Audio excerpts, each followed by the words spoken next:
Hello, I'm Hitesh from Wealthin. In my career spanning about 8 years, I've met customers where I help a lot of customers with their investment portfolios, with investing into various mutual funds, and about one and a half years of my answering questions on Quora. This one question that I've come across very often is which fund to choose at the particular moment, or which fund would is the best for particular person's portfolio. So in this video, I'll help you with a guideline which will help you to decide which fund could be used for your portfolio, which fund would be helpful for your portfolio in any form, lump sum or SIP. A short disclaimer, this video is intended only for educational purposes. For any kind of investment advice, I would always urge and request you to consult a professional financial advisor or portfolio managers services. Another point of disclaimer is that any person who wishes to invest should not chase the returns of a particular fund in a particular year. There are a lot of parameters that has to be looked into before selecting a fund. So let's start the video with the guideline. The first step is assigning goals to your investment. Any kind of investment that you're doing, they should have an assigned goal. Assigned goal is something which is the end result of your investment. So this can be as small as that you want your investment to grow at 10, give you a return of 10%, 11%, or 12%. So that could be one goal. The other could be your lifestyle goal, or your like buying a house, buying a car, or your children's education, higher education, children's marriage, or your retirement planning. So once you have identified your all these goals, you need to list all these goals and have to prepare a list and see which are the goals that you need to that are more important actually, which are required and which you cannot escape in your lifetime. So these goals have to be ordered. It has to be seen objectively which goals you want to achieve. So with this goal, you would also have to allocate a sum for that goal, which is the current value of that goal, which can be done. For example, I have created a video on higher education or education planning for your children, in which I have defined a goal, that is higher education, and how we can achieve this with this. So goal planning has to be there, which has to be done for any kind of an investment. Second is assigning risk. So a risk profile is the risk profile for every individual is different. Every individual has a very different approach to investment, has a very different risk that he carries. Someone might say that he can go very aggressive, he can see a lot of downturn in his investment, or some people would say that we don't want a downturn in their investment. So it becomes very important that you should know your risk profile. Please assess your risk profile.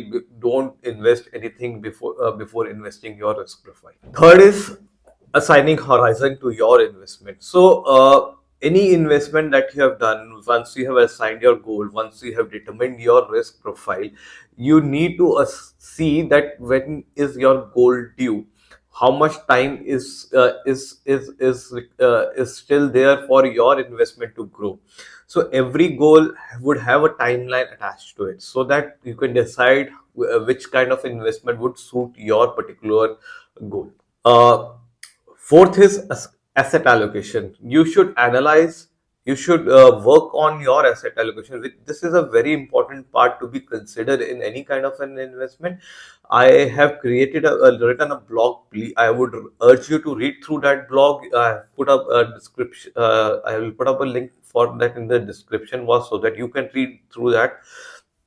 You should know what is your asset allocation, what is your current asset allocation, and if there are any changes need to be done. I would urge again everyone to sit down with their investment advisor, learn what their asset allocation should look like, and work towards that. Next goal is diversification.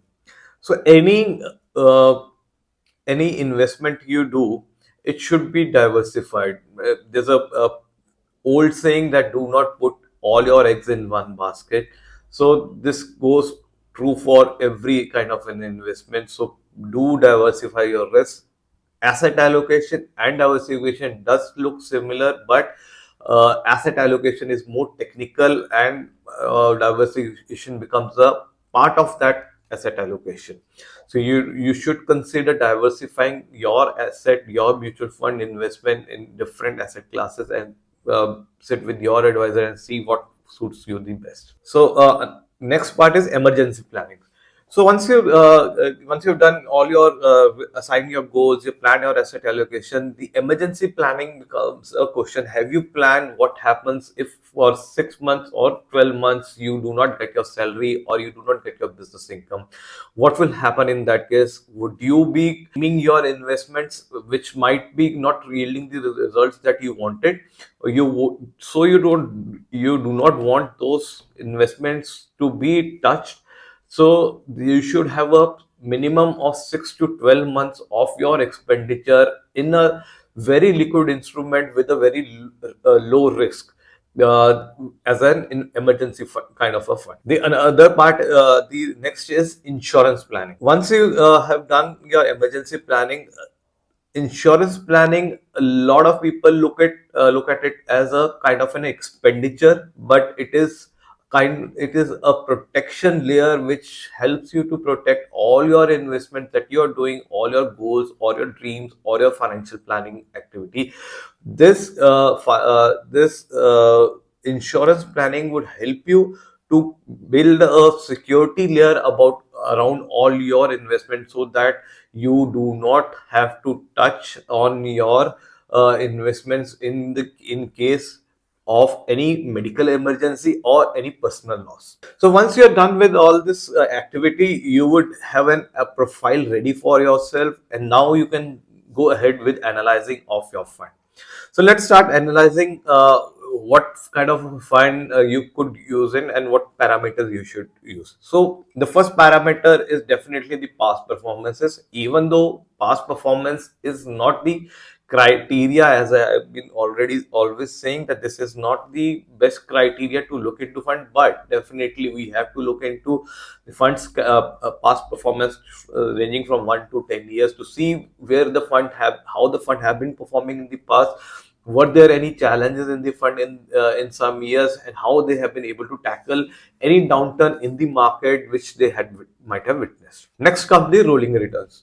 So rolling returns is basically a return from particular years for a particular number of years that you might be invested. So let's say I select 5 years rolling return for any kind of a fund. So I'll be calculating rolling returns starting from somewhere that, let's say 2000, I calculated this return. Next is rolling returns. The rolling returns helps you to measure the consistency of a fund, how consistent has been the fund in performing. This will give you that over a period of time, how if in a particular rolling year period, has the fund been able to give returns in line of the expected results from that fund, or their on their benchmarks. The next part is ratios. So ratios are very important to be analyzed. We have to see which fund is having the highest alpha, which is giving highest alpha generation, which is giving has the highest volatility. You need to understand all these ratios, that is alpha, beta, Sortino ratio, so that you could know how volatile the fund is, how much the alpha generation this fund can give you, and is that fund suitable for your portfolio. Then come the fund manager. Now we have to look into how the fund manager has been, how long the fund manager has been with the fund. If there's a fund which is getting a lot of fund managers changes done in their in past 1 or 2 years, then the fund would definitely not be able to support the returns that might have generated earlier, or might have generated in the last 1 year. So until unless a fund manager is stable and is able to showcase his skills in a fund, you should not invest into that fund. So next is fund strategy. How is the fund portfolio position? Is it majorly into large cap? Is it into small cap? Or is it into mid cap? Or it's taking a sectoral call? This has to be analyzed. This has to be analyzed wholly as how your portfolio is aligned. You have to see, is your asset allocation matching the fund manager's fund strategy? Then only you should invest. The last point is investment style. Each fund manager has a unique style of investing. They either be going through a growth kind of investing. They might be looking for a value kind of investing. You have to analyze each fund on these two parameters and see what is the core criteria which you also prefer, which is in line with your with your thought process, so that the fund manager and your thought process are aligned, so that you can choose that fund into the portfolio. So I hope with this discussion, after analyzing the portfolio, how the portfolio should be constructed and how these funds should be selected in your portfolio, you would get a very good chance. You would have a fund selection which you can use for either your SIP or your lump sum investment. Always see that this is a very dynamic process. This has to be reviewed every quarter, so that you should know that there's no problem in the fund, in the market, or any other parameter that is not suiting you. I hope you like this video from my side. Do like, share, subscribe to our channel, so that we can bring more videos for your investing needs and would help you more. Thank you.